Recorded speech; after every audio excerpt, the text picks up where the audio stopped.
الله الإسلام أني زند ተቀባይነት ያለው እውነትነት ያለው አክሴፕታንስ ያለው ሪኮግኒሽን ያለው ሃይማኖት ኢስላም ብቻ ነው ብሎ ይገልጻል በእርግጠኝነት ማለት ነው።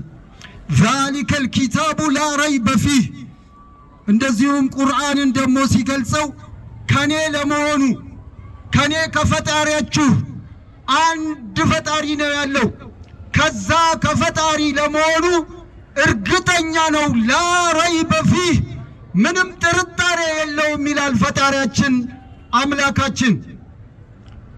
ይህ ቁርአን የተወረደው ለሁላችንም ነው፣ ለዓለም ህዝብ ነው። አጠቃላይ 1447 ወይም ከዛ በፊት ከ10 ዓመት 1457 ዓመት ጀምሮ ላለው ህዝብ እስከ መጨረሻው ለሚመጣው የትንሣኤ ቀን ድረስ ሰው ሊመራ የሚገባው መልእክት ከፈጣሪያችን ከአንዱ ፈጣሪያችን አላህ